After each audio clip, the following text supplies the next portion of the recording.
बातमी आहे मंत्री धनंजय मुंडे यांच्या संदर्भात।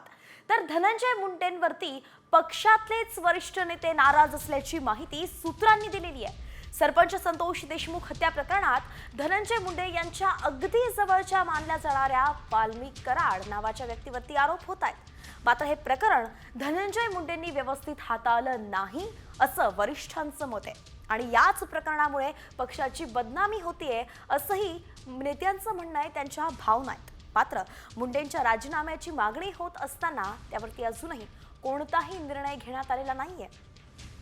मात्र एकंदरीतच मुंडेंवरती आता पक्षश्रेष्ठी नाराज असल्याचं बोललं जात आहे, वरिष्ठ नेते पक्षाचे नाराज असल्याचं कळतंय आणि याचं कारण आहे ते म्हणजेच बीड सरपंच हत्या प्रकरण हे मुंडेंनी व्यवस्थित हाताळलं नाही असं त्यांचं म्हणणं आहे आणि यामुळे पक्षाची बदनामी सुद्धा होत असल्याचं वरिष्ठ नेत्यांचं मत आहे।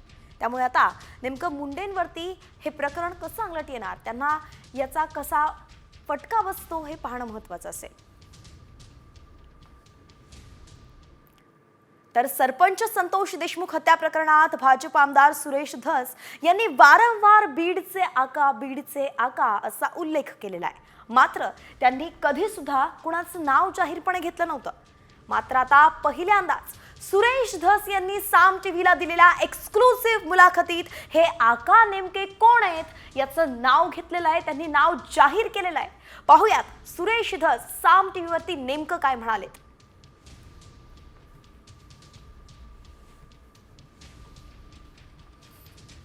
छोटे आका म्हणजे वाल्मिक अण्णा यांनी मोठ्या आकांना जर काही फोन बिन केले, मोठे आका म्हणजे धनंजय मुंडे साहेब। आजपर्यंत तुम्ही जे आका म्हणत होता ते धनंजय मुंडे होते। हा मोठे आका, छोटे आका हे वाल्मिक अण्णा। हे आकांनी जर मोठ्या आकाला फोन केला असेल आणि मोठ्या आकांनी जर आदेशित केलं असेल की असं करा किंवा तसं करा, ते आदेशित करतील असं मला वाटत नाही। पण समजा केलं असेल तर मग मोठे आका सुद्धा अडचणीत येऊ शकतात। एकंदरीतच वाल्मिक कराड यांनी मोठा जो आहे तो दावाच साम टीव्हीवरती केलाय। मोठे आका म्हणून त्यांनी स्पष्टपणे धनंजय मुंडे यांचं नाव घेतलंय। म्हणून आता यावरती काय होतं, धनंजय मुंडे काय प्रतिक्रिया देत आहे हे पाहणं महत्त्वाचं असणार आहे। तुर्तास आपण टॉप 50 कडे वळूयात आणि याच प्रकरणातील इतरही बातम्यांच्या अपडेट्स जाणून घेऊयात। वाल्मिक कराडला 15 दिवसांची सीआयडी कोठडी सुनावण्यात आली आहे। खंडणी प्रकरणात कराडला 15 दिवसांची सीआयडी कोठडी सुनावण्यात आली आहे। हत्या खंडणीचं कनेक्शन असल्याचा सीआयडी वकिलांनी दावा केलाय। पुन्हा एकदा आपण दाखवण्याचा प्रयत्न करूयात की या गाडीमध्ये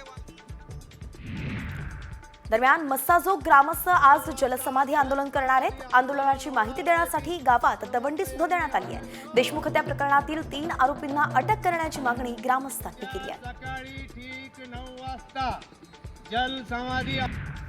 वाल्मिक कराड हा शरण येण्यासाठी शिवलिंग मोराळेंच्या गाडीतून आला।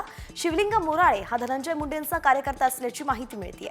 MH23 BG 2231 ही कार शिवलिंग मोराळेंची असून वाल्मिक कराडशी त्यांचे संबंध आहेत।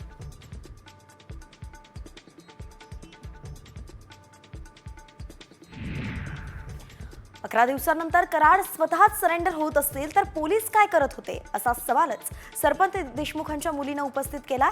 आता वडिलांची क्रूर हत्या करणाऱ्यांना अटक करून आम्हाला न्याय द्या अशी आर्तहाकही वैभवी देशमुखनं दिली आहे।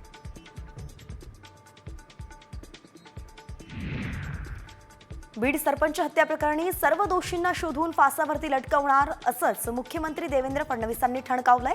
ज्यांचा सहभाग त्यांच्यावरती कारवाई होणार असं फडणवीसांनी स्पष्टपणे सांगितलंय। तसंच या प्रकरणी राजकारण करणाऱ्यांना त्यांचं राजकारण हे लखलाभ असो असंही फडणवीस म्हणाले। धनंजय मुंडेंनी नैतिकतेच्या आधारावरती मंत्रिपदाचा राजीनामा द्यावा अशी मागणीच आमदार संदीप क्षीरसागर यांनी केली आहे।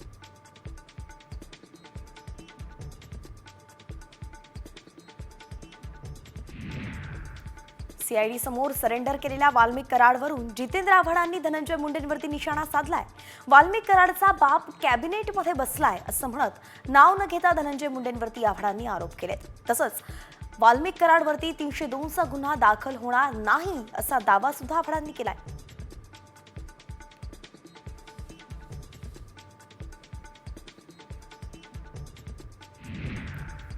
दरम्यान सरपंच हत्या प्रकरणाचा पर्दाफाश दरम्यान सरपंच हत्या प्रकरणाचा पारदर्शक तपास झाला पाहिजे अशी मागणीच खासदार बजरंग सोनवणेंनी केली आहे. वाल्मिक कराडला खंडणी गुन्ह्यात आधीच अटक व्हायला हवी होती असं सोनवणे म्हणालेत.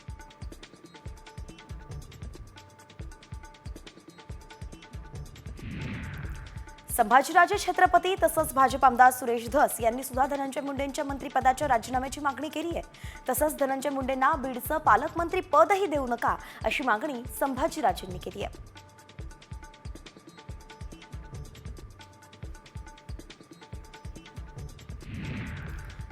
बीड सरपंच हत्या प्रकरणी सर्व आरोपींना अटक होईपर्यंत बीड जिल्हाधिकारी कार्यालयात ठिय्या मांडणार असंच अंजली दमानी यांनी म्हटलं होतं. मात्र दमानिया अचानकच परळी दौरा सोडून अंबाजोगाई केज मार्गे मुंबईकडे रवाना झाल्या. त्यामुळे दमानियांनी आंदोलन अर्धवट सोडलं का अशाही चर्चा रंगू लागल्या.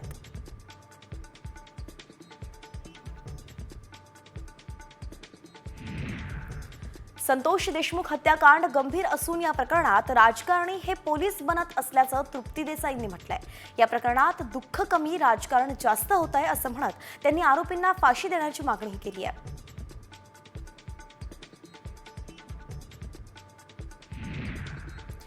बीड सरपंच हत्या प्रकरणातील आरोपींना अटक करून फाशीची शिक्षा देण्याची मागणी सिंधुदुर्गच्या सकल मराठा समाजानं केली आहे. सावंतवाडी प्रांताधिकाऱ्यांना तसं निवेदनही देण्यात आलंय. मराठा समाजाच्या भावना शासन दरबारी पोहोचवाव्यात अशी मागणी यावेळी करण्यात आली.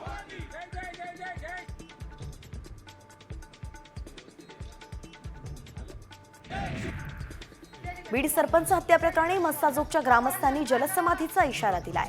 उद्या सकाळपर्यंत संतोष देशमुख हत्येतील 3 आरोपींना अटक करा, अन्यथा उद्या सकाळी 10 वाजता जलसमाधी आंदोलन करणार असा इशारा मस्साजोगच्या ग्रामस्थांनी काल दिला होता. तसंच निवेदन केज तहसीलदारांना सुद्धा देण्यात आलंय. 2024 या वर्षभरात राज्यातील मायबाप जनतेनं भरभरून प्रेम आणि आशीर्वाद दिलेत.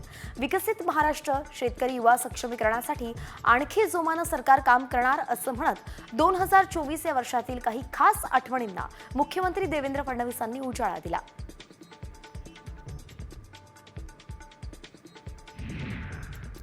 सरत्या वर्षानं महाराष्ट्रातल्या प्रत्येक कुटुंबातील प्रत्येक घटकासाठी काही ना काही दिलंय. प्रत्येक कुटुंबात सुखसमृद्धीची पावलं उमटावीत असं म्हणत उपमुख्यमंत्री एकनाथ शिंदेंनीही नवीन वर्षाच्या शुभेच्छा दिल्यात. अजित पवार आणि शरद पवार पुन्हा एकत्र यावेत यासाठी अजित पवारांच्या आई आशाताई पवार यांनी विठुरायाच्या चरणी साकडं घातलंय. पवार कुटुंबातील सर्व वाद मिटून पुन्हा कुटुंब गुण्यागोविंदानं नांदावं असं साकडं त्यांनी विठुरायाच्या चरणी घातलंय. स्थानिक स्वराज्य संस्थांच्या निवडणुकीसाठी सज्ज रहा अशा सूचनाच राष्ट्रवादीचे प्रदेशाध्यक्ष जयंत पाटलांनी कार्यकर्त्यांना दिल्यात. तसंच विधानसभा निवडणुकीनंतर पक्षातील लोक सोडून न गेल्यानं जयंत पाटलांनी समाधानही व्यक्त केलंय.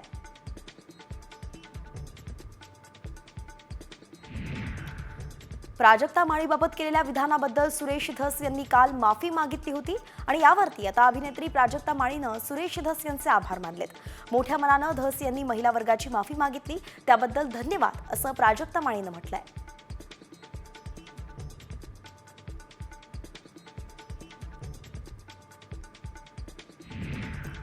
मुख्यमंत्री देवेंद्र फडणवीसांनी सौर कृषी वाहिनी योजनेसंदर्भात आदेश दिले आहेत. कुठल्याही परिस्थितीत हा प्रकल्प मला वेळेत हवा असं ते म्हणाले. कोणताही अधिकारी किंवा नेता ब्लॅकमेल करत असेल तर खपवून घेणार नाही असा दम सुद्धा मुख्यमंत्र्यांनी भरलाय.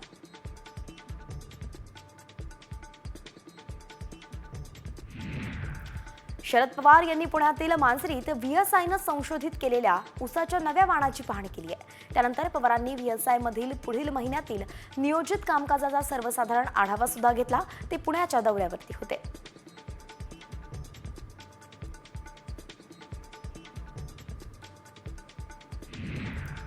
प्रक्षोभक वक्तव्याप्रकरणी मंत्री नितेश राणेंवरती गुन्हा दाखल करण्याची मागणी महाराष्ट्र प्रदेश युवक काँग्रेसनं पुण्यात केली आहे. तसं निवेदन सुद्धा पुण्याचे पोलीस आयुक्त अमितेश कुमार यांना देण्यात आलंय. केरळ हे मिनी पाकिस्तान असून खासदार राहुल गांधी आणि खासदार प्रियंका गांधी तिथून निवडून येतात असं वादग्रस्त वक्तव्य नितेश राणेंनी केलंय.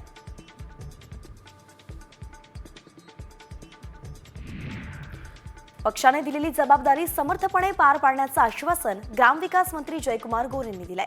घरकुल बांधणीबाबत क्रांतिकारी निर्णय झाल्याचं सुद्धा गोरे म्हणालेत. पुढच्या 100 दिवसांत 20 लाख घरांना मान्यता आणि काही घरं बांधण्याचं उद्दिष्ट असल्याची माहितीही गोरे यांनी दिली आहे.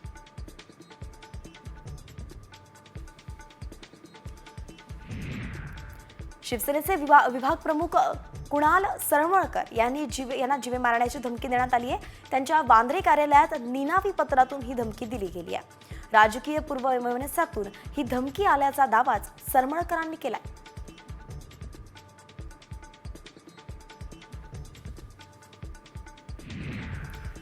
मणिपूरमध्ये झालेल्या हिंसाचार आणि जीवितहानीबद्दल मुख्यमंत्री बिरेन सिंग यांनी जनतेची जाहीर माफी मागितली आहे. हे संपूर्ण वर्ष अत्यंत दुर्दैवी गेलं. याबद्दल मला खूप दुःख झालंय. 600 दिवसांत 200 पेक्षा अधिक लोकांचा मृत्यू झाला. 3 मे 2023 पासून आजवर जे काही घडलं त्याबद्दल मी राज्यातील जनतेची माफी मागतो, असं बिरेन सिंग म्हणाले.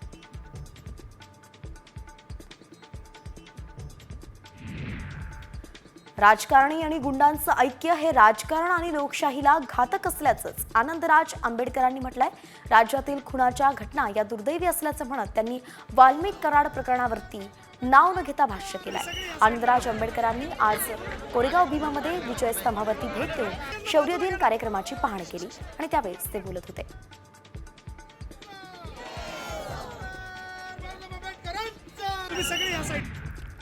दिल्लीचे माजी मुख्यमंत्री अरविंद केजरीवाल यांच्या निर्णयावरती भाजपनं सडकून टीका केली आहे. दिल्ली भाजपकडून चुनावी हिंदू असं म्हणत केजरीवालांना डिवचणारी एक पोस्ट करण्यात आली आहे. राम मंदिराबाबत जे नाखुश होते तेच आज निवडणुकीसाठी हिंदू झाले असं म्हणत केजरीवालांना डिवचण्यात आले.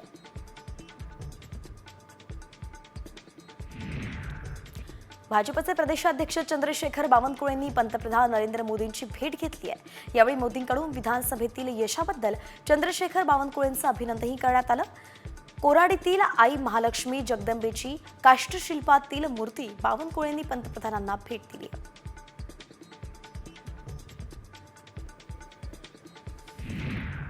बुलेटिनमध्ये एक सर्वात मोठी बातमी सध्या समोर येतेय. कोरेगाव भीमामध्ये 207वा शौर्य दिन आज साजरा होतोय. यंदाच्या वर्षी संविधानाचा अमृत महोत्सव असल्यानं विजयस्तंभावरती संविधानाची उद्देशिकाही लावण्यात आली आहे. विजयस्तंभाला फुलांची सजावट केली गेली आहे. आकर्षक रोषणाई सुद्धा करण्यात आली आहे. तर विजयस्तंभाला अभिवादन करण्यासाठी लाखो भीम अनुयायी दाखल झालेत. शौर्य दिनानिमित्त पोलिसांचा सुद्धा तगडा बंदोबस्त ठेवण्यात आलाय. वंचितचे अध्यक्ष प्रकाश आंबेडकर आणि पर्वतीच्या आमदार माधुरी मिसाळ यांनी सुद्धा विजयस्तंभाला अभिवादन केलं.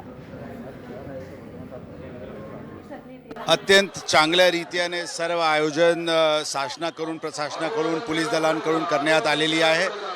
देशाचे वेगवेगळे भागातून महाराष्ट्राचे वेगवेगळे भागातून जे अनुयायी मोठ्या संख्येने येत आहे, अत्यंत उत्साहात इथे अभिवादन करण्यासाठी येत आहे. त्यांचे सर्व सोयीसुविधासाठी आम्ही सगळे सुसज्ज आहे आणि मला पूर्ण विश्वास आहे सगळेली अत्यंत आनंदात इथे सगळे अनुयायी इथे दर्शन त्यांची घेतील. याच ठिकाणावरून आढावा घेतलाय आमच्या प्रतिनिधींनी. थेट जाऊयात. विजयस्तंभाला अभिवादन करण्यासाठी लाखो अनुयायी भीमा कोरेगावमध्ये दाखल झालेले आहेत. आपण जर पाहिलं तर भीमा कोरेगावचा विजयस्तंभ हा आर्टिफिशियल फुलं जी आहेत ती त्यावरती लावण्यात आलेली आहे आणि पूर्ण सजवण्यात आलेलं आहे. 1 लाख आर्टिफिशियल फुलं आहेत. त्याचबरोबर संविधानाची प्रतिकृती ही या स्तंभावरती आपल्याला पाहायला मिळते आहे. 207वा हा शौर्य दिन आहे. त्याचबरोबर 1 टन रंगीबेरंगी फुलं जी आहेत ती या ठिकाणी लावण्यात आलेली आहेत. आपण जर पाहिलं तर पोलिसांकडून मोठा बंदोबस्त जो आहे तो या ठिकाणी तैनात करण्यात आलेला आपल्याला दिसतोय. ज्या ठिकाणी गर्दी होऊ नये याची खबरदारी घेतली जाते. त्याचबरोबर 9 रांगा ज्या आहेत त्या या ठिकाणी करण्यात आलेल्या आपल्याला दिसतात. त्यामुळं गर्दी होऊ नये किंवा कुठला अनुचित प्रकार होऊ नये म्हणून मोठी खबरदारी जी आहे ती प्रशासनाच्या वतीनं घेण्यात आलेली आपल्याला या ठिकाणी पाहायला मिळते. कॅमेरामन किरण काजळेसह सागरावर साम टीव्ही भीमा कोरेगाव. आणि यानंतर बुलेटिनमध्ये आताच्या क्षणाची सर्वात मोठी बातमी समोर येते. ती म्हणजेच उद्धव ठाकरे हे 3 जानेवारीला मस्ताजोगला जाणार आहेत. सरपंच देशमुख यांच्या कुटुंबियांची ते भेट घेणार आहेत। उद्धव ठाकरे देशमुख कुटुंबाचं सांत्वन सुद्धा करणार असल्याचं सध्या समजतंय। आताची सर्वात मोठी बातमी आपण पाहतोय, 3 जानेवारीला उद्धव ठाकरे हे थेट बीडमध्ये मस्साजोग इथे जाणार आहेत आणि त्या ठिकाणी जाऊन ते सरपंच संतोष देशमुख यांच्या कुटुंबाची भेट घेणारे, सांत्वन सुद्धा त्यांचं करणार आहे। त्यामुळे नेमकं या प्रकरणामध्ये आता उद्धव ठाकरे काय भूमिका घेतात, काय मागणी करतात, काय बोलतात हे पाहणं अत्यंत महत्त्वाचं असणार आहे। एकंदरीतच विरोधकांनी या प्रकरणावरून सत्ताधाऱ्यांना धारेवरती धरलेला आहे। त्यातच मंत्री धनंजय मुंडेंना सुद्धा निशाणा केला जातोय। अशात आता उद्धव ठाकरेंचंही या ठिकाणी जाणं महत्त्वाचं आहे। आणि यानंतर आता टॉप 50 कडे वळूयात। राज्यभरातील उर्वरित बातम्यांचा वेगवान आढावा घेऊयात। सावित्रीबाई फुले पुणे विद्यापीठानं सार्वजनिक कार्यक्रमासाठी नवीन निर्णय घेतलाय। विद्यापीठाच्या परिसरात कोणत्याही स्वरूपाच्या सभा, बैठका, आंदोलनं आणि कार्यक्रम करण्यासाठी पूर्व परवानगी आवश्यक आहे। किमान 8 दिवस अगोदर परवानगी घ्यावी लागणार आहे आणि या निर्णयाच्या विरोधात विद्यार्थी तसंच प्राध्यापक कर्मचाऱ्यांकडून आंदोलनही करण्यात येत आहे। मुंबईत अनेक झोपड्या नागरी सुविधांचा लाभ घेत व्यवसाय करून फायदा घेतात। त्यामुळे व्यावसायिक वापर होत असलेल्या झोपड्यांना मालमत्ता कर लागू करण्याचा निर्णय घेतला जाण्याची शक्यता आहे।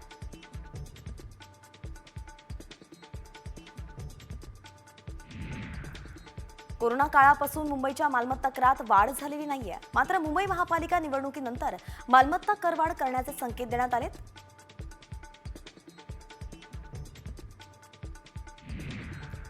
नवीन वर्षात बेस्टच्या प्रवाशांच्या खिशाला कात्री लागण्याची शक्यता आहे। 9 जुलै 2019 नंतर बेस्टच्या तिकिटात दरवाढ झालेली नाहीये। त्यामुळे नव्या वर्षात आता दरवाढीचा बोजा मुंबईकरांवरती पडण्याची शक्यता आहे।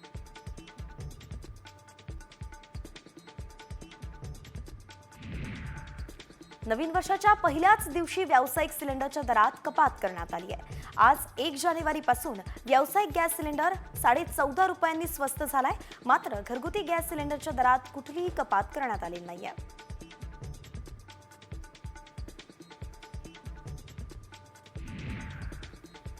मुंबई महापालिका आता कचऱ्यावर सुद्धा निर्मूलन कर आकारणार आहे। 500 फुटांपर्यंतच्या घरांना किमान 100 रुपये तर त्यापेक्षा मोठ्या घरांना 500 ते 1000 रुपये कचरा निर्मूलन शुल्क आकारण्याची शक्यता आहे।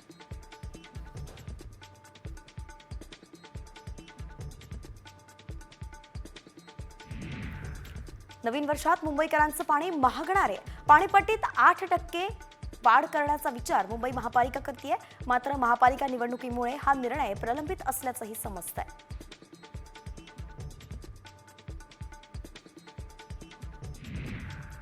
जळगावच्या सराफ बाजारात 2024 या वर्षात सोनं आणि चांदीच्या दरात विक्रमी उच्चांक गाठलेला आहे। गेल्या वर्षाच्या तुलनेत यंदाच्या वर्षात सोन्याचे दर हे तब्बल 25,000 वाढलेत, तर चांदीचे दर 30,000 वाढल्याचंही पाहायला मिळालं।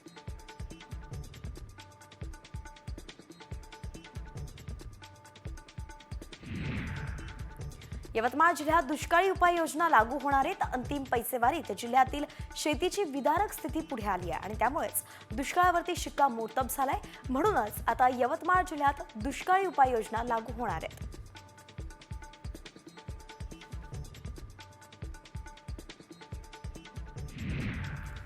नव्या वर्षात मुंबईकर खऱ्या अर्थाने फास्ट ट्रॅकवरती असणार आहेत।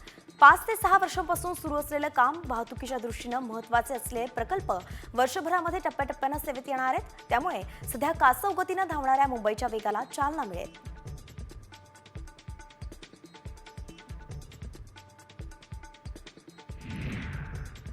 महाड बस स्थानक आणि आगाराची इमारत 50 वर्ष जुनी असल्यामुळे इमारत धोकादायक बनली आहे। इमारतीचं काम हे 6 वर्षांपासून रखडलं होतं। मात्र आता या इमारतीचं काम पुन्हा सुरू झाल्यानं प्रवासी आणि नागरिकांनी दिलासा व्यक्त केलाय।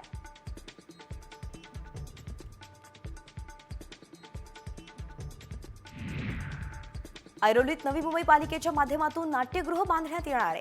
या नाट्यगृहाचं भूमिपूजन होऊन 11 वर्षांचा काळ उलटलाय आणि या रखडलेल्या कामाला गती मिळाली असून नाट्यगृहाचं काम अंतिम टप्प्यात आलंय। 2025च्या मध्यांतरापर्यंत नाट्यगृहाचं काम पूर्ण होणार असा विश्वास नवी मुंबईकरांनी व्यक्त केलाय।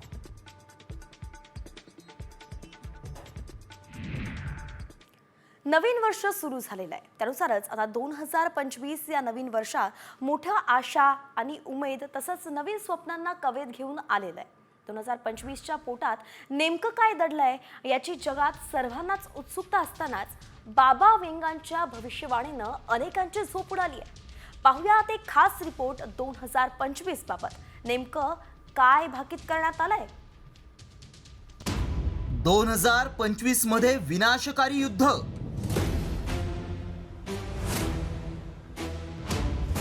कोण उद्ध्वस्त, कोण उदयास येणार?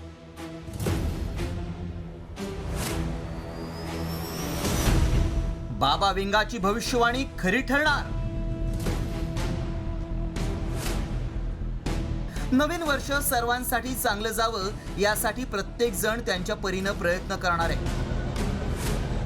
नवीन वर्षाच्या पोटात काय दडलंय याची सर्वांनाच उत्सुकता आहे.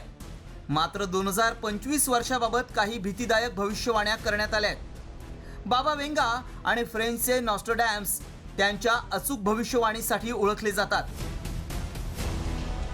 त्यांनी माणसांशी एलियन संपर्क, व्लादिमीर पुतीन यांच्यावर हत्येचा प्रयत्न, दहशतवादी हल्ले यांच्यासह अनेक भविष्यवाणी केल्या आहेत. बाबा वेंगा यांनी दावा केलाय की जगाचा अंत 2025 मध्ये सुरू होईल. या विनाशाची सुरुवात युरोपपासून होईल असं वक्तव्य त्यांनी केलं होतं. बाबा वेंगा दृष्टीहीन होते. ते बल्गेरियाचे रहिवासी होते. 1996 मध्ये त्यांचं निधन झालं. 9/11 हल्ला, राजकुमारी डायनाचा मृत्यू, चेर्नोबिल अणुप्रकल्प दुर्घटना, स्टॅलिनचा मृत्यू, सोव्हिएत संघाचं विभाजन, दुसरं महायुद्ध, 2004 मधील त्सुनामी यासारख्या महत्त्वाच्या जागतिक घटनांचं भाकीत बाबा वेंगा यांनी केलं होतं. बाबा वेंगाच्या म्हणण्यानुसार एक विनाशकारी युद्ध युरोपला उद्ध्वस्त करणार आहे. या युद्धामुळे खंड नष्ट होणार आहे. 2025 हे वर्ष ब्रिटनसाठी अशुभ असल्याचं भाकीत आहे. रशिया केवळ टिकणार नाही तर जगावर वर्चस्व गाजवेल. युक्रेन विरुद्ध सुरू असलेल्या युद्धाच्या पार्श्वभूमीवर हा अंदाज अधिकच खरा ठरणार की काय असा प्रश्न आता निर्माण होतोय. याशिवाय त्यांनी अनेक नैसर्गिक आपत्तींची भाकीतं देखील केली आहेत. यामध्ये अमेरिकेच्या पश्चिम किनाऱ्यावरील भूकंप आणि ज्वालामुखीचा उद्रेक यांचा समावेश आहे. मोठ्या साथीच्या रोगांबद्दलही इशारा दिलाय. भविष्यवाणी काहीही असली तरी आपण सकारात्मक राहणं गरजेचं आहे. मोठी आशा ठेवून आनंदानं आपण 2025चं स्वागत केलं पाहिजे आणि काही संकल्पही करायला हवेत एवढं मात्र खरं. ब्युरो रिपोर्ट, साम टीव्ही न्यूज.